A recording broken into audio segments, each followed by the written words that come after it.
किसानों के वेश में वामपंथी छुपे हुए हैं, कांग्रेसी छुपे हुए हैं। नमस्कार, आदाब, सत श्री अकाल, जय भीम, जोहार। मेरा नाम है नवीन कुमार।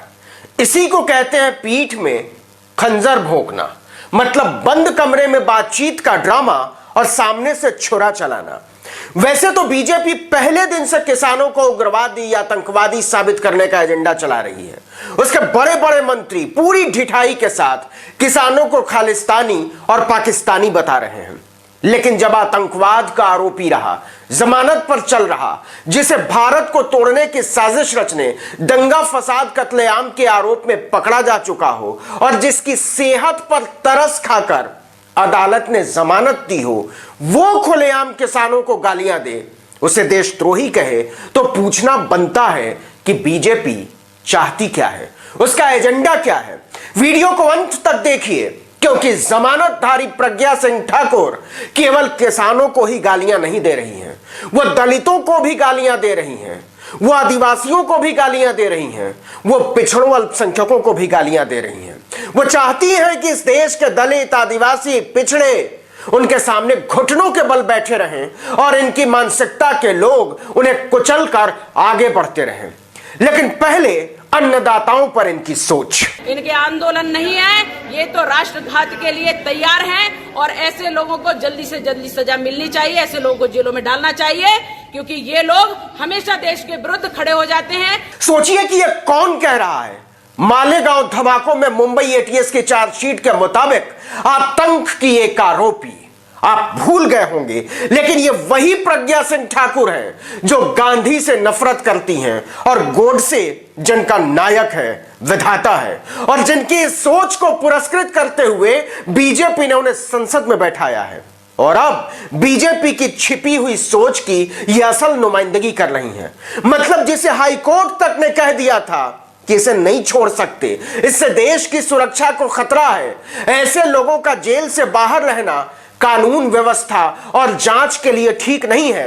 वो कह रहा है कि अनाज उगाने वाले, देश का पेट भरने वाले, हमारे बच्चों को दूध देने वाले, सरहद पर डटे जवानों को बुलंद रखने वाले, हमें कपड़ा देने वाले देश तोड़ रहे हैं और उन्हें जेलों में डाल देना चाहिए।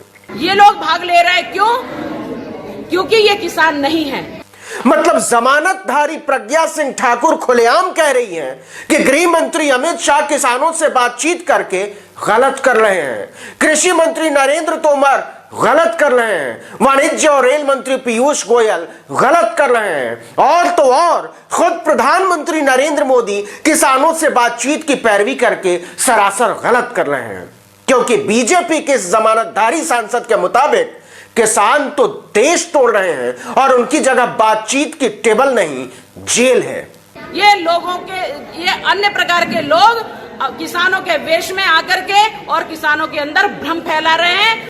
क्यों न माना जाए कि यही बीजेपी की आधिकारिक लाइन है, यही उसकी अपनी सोच है, जिसे जमानतधारी प्रज्ञा सिंह ठाकुर, अनिल विज, जनरल वीके सिंह और राव साहब दानवे जैसे लोग आगे बढ़ाते रहते हैं अपने अपने समय के हिसाब से। आपको याद होगा, केंद्रीय मंत्री राव साहब दानवे ने महाराष्ट्र के जालना में एक कार्यक्रम में 10 दिसंबर को कहा था कि 3 नए कृषि कानूनों को वापस लिए जाने को लेकर किसानों के आंदोलन के पीछे चीन और पाकिस्तान का हाथ है और सरकार टुकुर टुकुर देख रही है।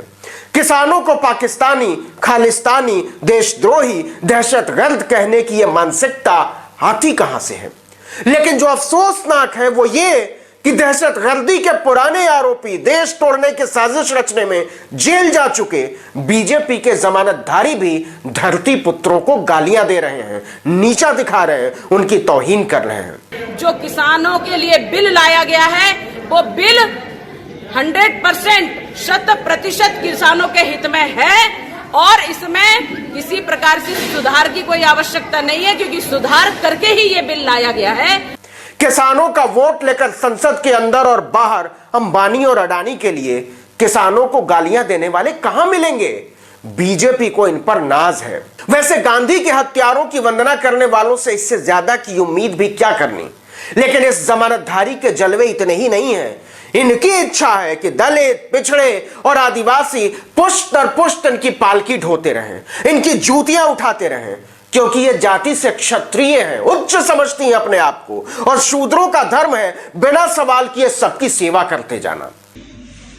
हमारे सनातन काल में, हमारे धर्मशास्त्रों में समाज की व्यवस्था के लिए 4 वर्ग तय किए गए थे, और यही व्यवस्था बीजेपी के जमानतधारी झंडा बरदार चाहती हैं कि आगे भी जारी रहे।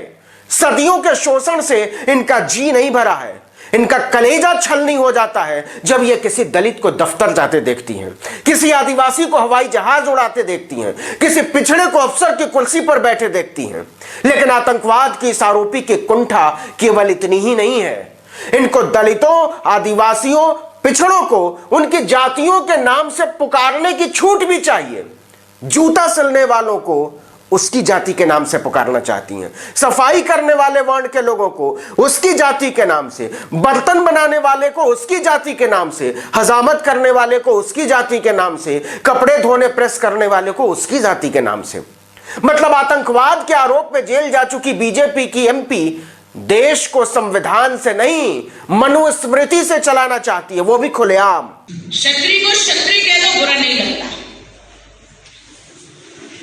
ब्राह्मण को ब्राह्मण कह दो बुरा नहीं लगता, वैश्य को वैश्य कह दो बुरा नहीं लगता, शूद्र को शूद्र कह दो बुरा लग जाता है। कारण क्या है? क्योंकि ना समझी है, क्योंकि समझ नहीं। माफ कीजिएगा मैडम, लेकिन इसका कारण बम बारूद से खेलने के आरोपी नहीं समझ पाएंगे, गोडसे जैसे मानवता के हत्यारे की आरती उतारने वाले भी नहीं समझ पाएंगे, नहीं समझ पाएंगे गांधी के गालीबाज। ऐसी सोच संसद ही नहीं, प्रजातंत्र ही नहीं, पूरी इंसानियत की तौहीन होती है। जमानतधारी प्रज्ञा सिंह ठाकुर को लाज नहीं आती इस देश के दलितों और आदिवासियों को ना समझ कहने में। क्षत्रिय को क्षत्रिय कह दो बुरा नहीं लगता, ब्राह्मण को ब्राह्मण कह दो बुरा नहीं लगता, वैश्य को वैश्य कह दो बुरा नहीं लगता, शूद्र को शूद्र कह दो बुरा लग जाता है। कारण क्या है? क्योंकि ना समझी है, क्योंकि समझ नहीं। ऐसी समझ पर बलिहारी जाने का दिल करता है। जय जवान जय किसान के नारे को बीजेपी की प्रज्ञा सिंह ठाकुर ने आगे बढ़ाया है। जय जवान किसान का अपमान नहीं बर्दाश्त, उनकी आन बान शान। इस वीडियो में इतना ही, लेकिन अगर आपने अब तक आर्टिकल 19 इंडिया को सब्सक्राइब नहीं किया है तो फौरन कर लीजिए। घंटी जैसी एक आकृति बनेगी, बेल आइकॉन कहते हैं उसको दबाइए, इससे हमारे वीडियो आपको फौरन मिल जाया करेंगे। लाइक कीजिए, कमेंट कीजिए और अपने दोस्तों, परिचितों, रिश्तेदारों, समूहों में व्हाट्सएप, इंस्टाग्राम, फेसबुक, ट्विटर पर हमारे वीडियो लिंक्स को शेयर कीजिए, साझा कीजिए। और हां, फेसबुक पर हमारे पेज आर्टिकल 19 को लाइक और सब्सक्राइब करना मत भूलिएगा। नमस्कार।